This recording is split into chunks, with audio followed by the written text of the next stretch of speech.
Hey guys, John here with Terminal Goblin Games, and today we're going to be doing some OSR D&D adventure design. Now, if you don't know what OSR is, it's old school D&D, essentially. But this adventure is specifically written to be ran in Basic Fantasy RPG, which is an open source retro clone that aims to recreate red box, blue box with some modern sensibilities like ascending AC and stuff like that. So today we're going to be making an adventure, and I've got a couple of goals here. So my first goal is to have this be able to be slotted into any mountain adventure or any mountainous terrain that your players find themselves in. That way you can kind of plop it in and have it be its own little self-contained thing. My second goal is to surprise a friend of mine. He has been playing D&D since the 80s. So a lot of the monster manual just doesn't surprise him anymore. So we're going to be taking some inspiration from some other, some non-monster manual things, specifically the Flatwoods Monster, which is a cryptid that was seen around like the West Virginia area or something like that. And finally, the last goal is to use a riddle. I don't really use riddles that much. I'm more of like a trap kind of guy. However, I want to kind of expand a little bit. And we're going to use an interesting to me way of doing a riddle, and that's I'm going to make a riddle from some song lyrics that from a song I enjoy. So with that said, let's get to drawing the map, and then we'll follow up this dungeon. Alright, so I have this GIMP file here that has a grid and stuff already on it. Nice textured background if I want some flavor for that particular one, but I want to start out here with kind of like an airlock. Have the door be here and have another door here. And what we can do is go ahead and go to E and pull this start. And for this, I'm just using GIMP and a drawing tablet. I generally prefer doing this on paper, but this is an online game, so I'm doing with what I kind of want this airlock here to contain some like skeletons and stuff like that. Kind of warn them of what's going on. Now, what I want to do is I want this to be a lost tribe of dwarves who worship an unorthodox god, and that god being the Flatwood Monsters ripoff that we're going to have here. And we're going to have them cursed to roam this place. So this is going to be some skeleton dwarves, or dwarves of skeletons.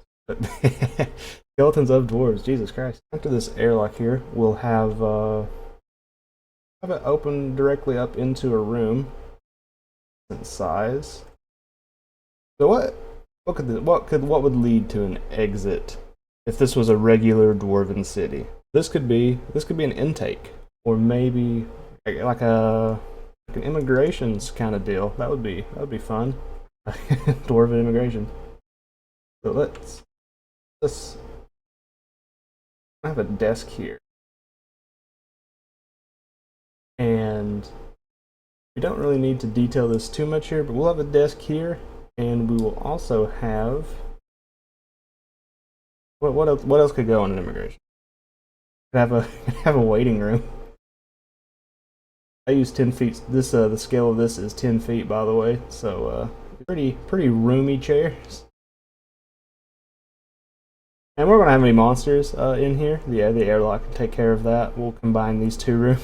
This is mainly just to have the players wondering what the hell is going on here. After this, we can lead into the city itself. So we're going to have the city be a big open cavern and have like a lot of little small paths they can go through.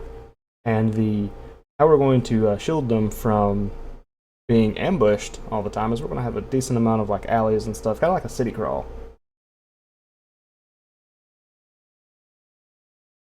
We'll go ahead and make some of these branching paths here. And always remember, I don't remember how to pronounce the lady's name, but the Alexandrian has a blog post on jaquaying the dungeon, and it's basically give them multiple entrances and multiple ways to get around the dungeon. That way they can skip fights, and they can sometimes come out on top. Like if you got a secret door that leads to a shortcut, that's a favorite of mine. My players are probably tired of seeing it. But pretty much just give them multiple ways. Now, we're not doing multiple entrances to this place. Although, actually, we could make like a hole in the ceiling. Like we could have a big forge in the middle. I'm pretty sure I just ripped that off World of Warcraft. A big ass forge in the center. The forge has gone cold, so what we can do is if your players end up like on top of where you want this in the mountains, you could have them like rappel down into the cold forge. That would be pretty sick.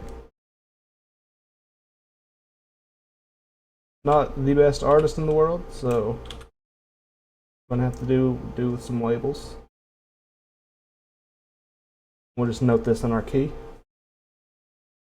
In our text key, that is, because I'm going to release this as a PDF. And we're going to have this ramp down here, like big steps. The centerpiece dungeon, well, I guess the riddle here is going to be in a square. Put it here. The scale for this is way off. 10 feet and 20 feet buildings. But the players will get it. They'll be used to. They're used to HUD scaling.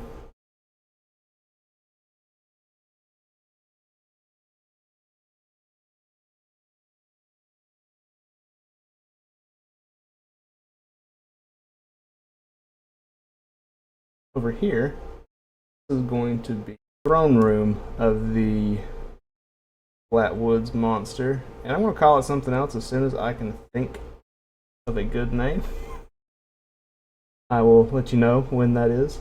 And we're going to mark this a secret door. Remember how I said earlier about having ways to get the drop in on things? So now we're going to have the throne room here. We are going to have be on like a raised platform, and with the throne facing away. I don't remember the entirety of the legend right now, but we're going to have it hypnotize people. So it's holy to look at it the first time. Then, after that first time, it is forbidden, because the secret to this is you can get caught in its gaze twice, then it will unhypnotize you. So it's going to have a save versus spell, and it's going to get a bonus against dwarves since it specifically hunts dwarves. And if the players can figure out that if they get stared at twice, they'll get broken early, then that'll make this fight a lot more interesting. And I'm just going to put a little arrow here in red for the key to signify it's facing this way. Alright, so now to key the rest of this stuff in, we'll just do it clockwise, 1 and 2, or 1.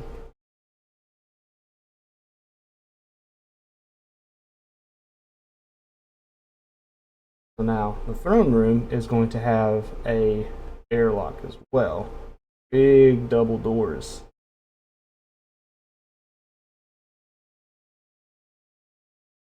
So how we're going to do the enemies is we're going to have a bunch of them sitting around the forge here, worshipping a bunch of like semi-undead dwarves.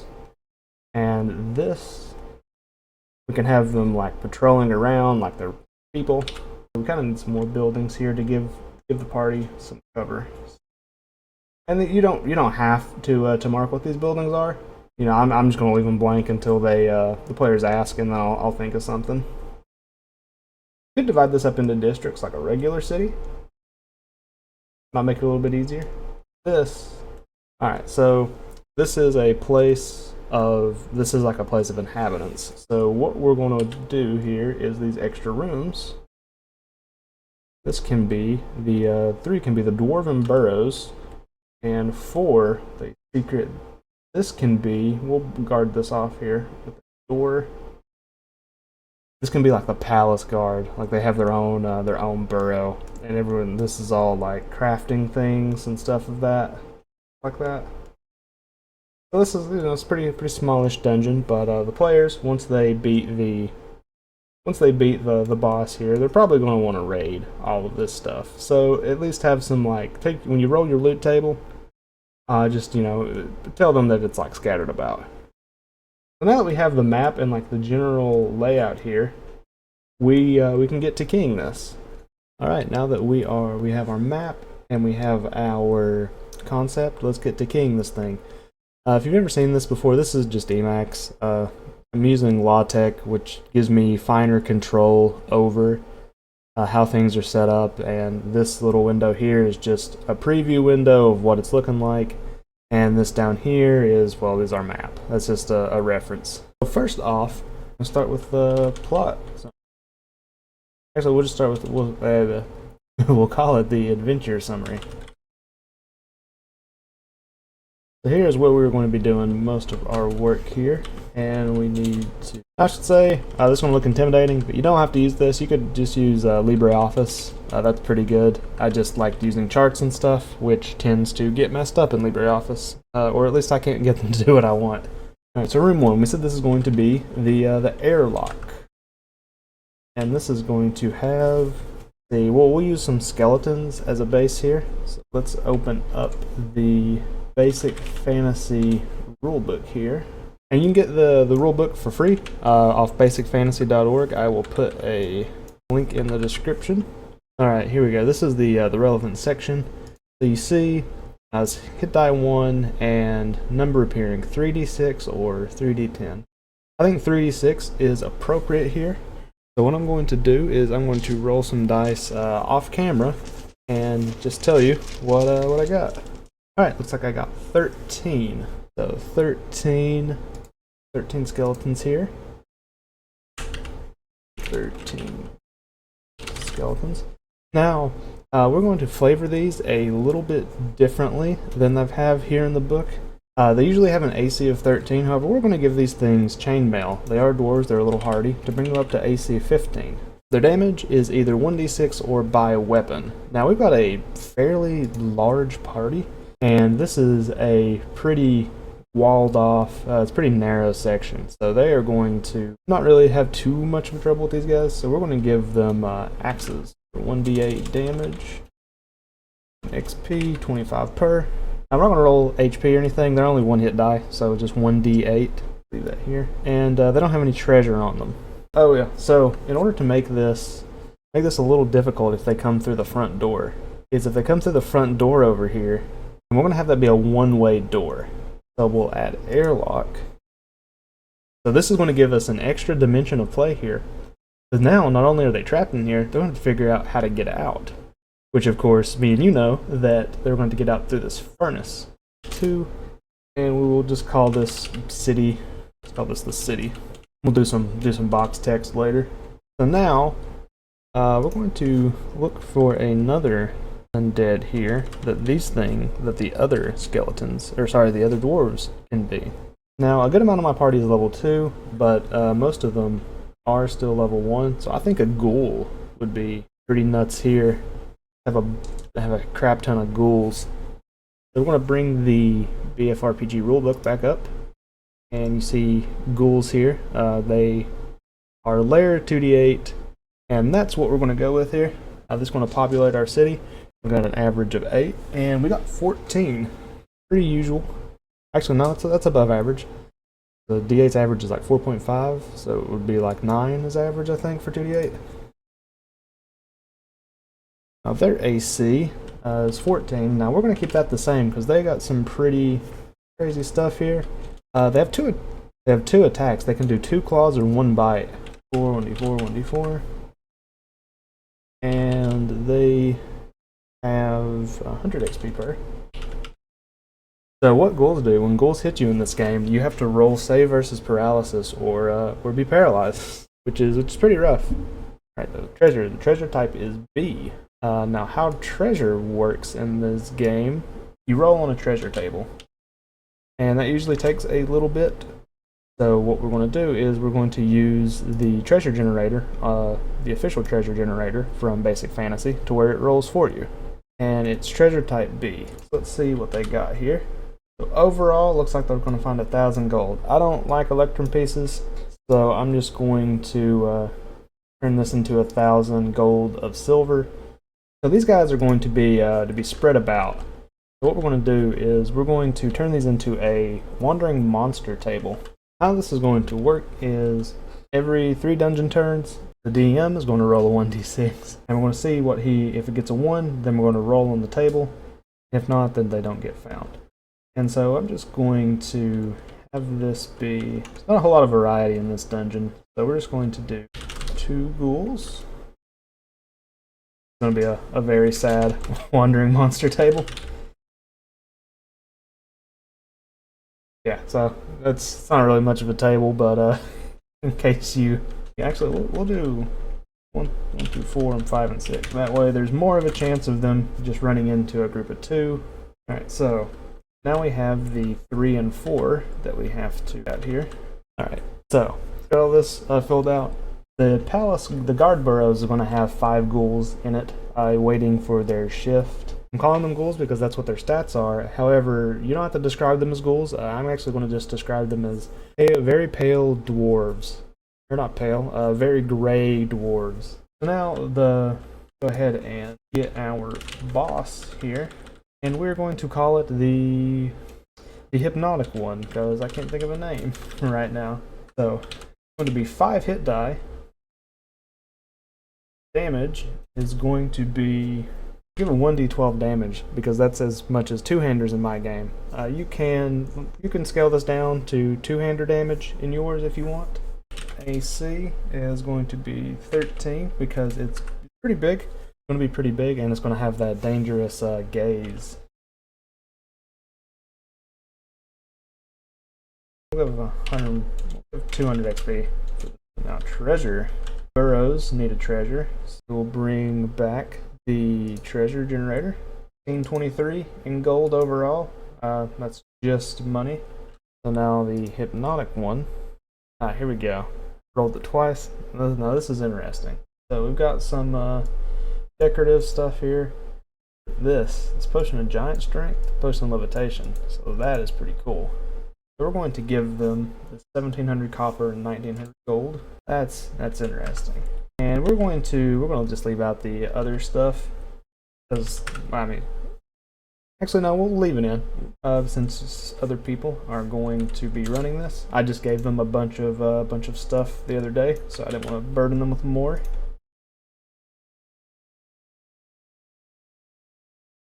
So these guys, this is a lot of stuff. This is a crap ton of gold. What we're going to do some of this. We're going to hide behind the riddle, and we're going to have a. Actually, no, I think the treasure is enough. I was going to give them maybe something to make the boss a little bit easier, but I have a feeling they're going to do that on their own. And this is just extra. Alright, so now we're going to get to the riddle itself. So the song that is from, it is a song called Fire Escape by Andrew McMahon in the Wilderness. Going to change some stuff here. So, anchor. Anvil. Hang an anvil from the sun. There are many lights, but it knows the one. Riddle written on statue. Forging dwarf. This part of town. So the riddle square is going to be filled with houses that have their lights on, and as they go in, if it is the incorrect house, then they're going to be attacked by ghouls. Alright, so they enter the incorrect house, they will be attacked by 1d6 ghouls. Now we're not going to this is their hint here, and this is entirely optional, so they can theoretically get through this dungeon, kill the boss, get out, and not deal with this. Or they could come in, solve the riddle, and get out before even fighting the boss, or maybe the boss will come out and they just run straight up the forge. But if they do find it and do solve it, they will get a nice reward, the tune of a good amount of gold here. All we have left to do is fill out this wandering monster table here. And what I like to do, I don't like to have monsters just spawn. For the wandering monsters, I like to take them from. So these 2 ghouls, they're going to be from 3. And this bigger group is going to be 2. What else do we have? With the secret rooms. Secret rooms here. So this, I was thinking of this being a passage, but as I was in between, I was thinking, oh man, we could make this way cooler. This can be like an escape. This would be like an escape route for the hypnotic one if it wants to get out. So I'm going to give this hypnotic one the ability to fly. And if the players find this, they'll be able to climb up on the wall, get into the secret there, and get the drop on him, because this is going to let out right over top of him as he's sitting on his throne. Put everything together. We have this nice PDF here, and the map is all on one place. And I'll show you what the PDF looks like here. Here we go. Okay, nicely formatted. So I'm going to have this, the player map, that way you can throw it onto Owlbear or Roll20 or whatever. I'm going to, have all this up on the website. So if you enjoyed this, then remember to, like, subscribe, all that stuff. If you thought this was horribly boring and you never want me to do this again, let me know that too. And let me know if you got done any cool dungeons, or if you got any inspiration from weird places lately. Hey, John here after recording that video. So once I was done, I went back and I added a bunch of flavor text and stuff because I realized I didn't write it, and I left this thing pretty bare, and with you having no idea how to run it unless you unless you were in my head. Everything here in italics is going to be flavor text that you read aloud. I noted this here. I went back and added the forge, the key, to make sure that we, actually had that accounted for. I changed all the dimensions of ghouls to dwarven servants, since that way you don't accidentally say it. Because I know I do all the time. I'm like, oh yeah, this is definitely not that, and then I say it anyways. So this is the final thing. We have the GP values here, and I also added a new wandering monster, the hypnotic one. So if you roll for a wandering monster and you get a 1, the hypnotic one is going to come out of his palace and wander around, and you're going to see him, and there's going to be this big ominous thing in the distance that the players are either going to be afraid of, as they should be, or they are going to murder Hobo and just go attack it.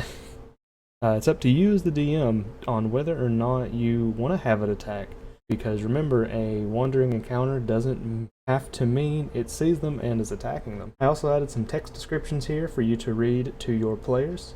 And I added a little drawing, that way I could actually distribute this. I said it was modeled rather, after the Flatwoods monster.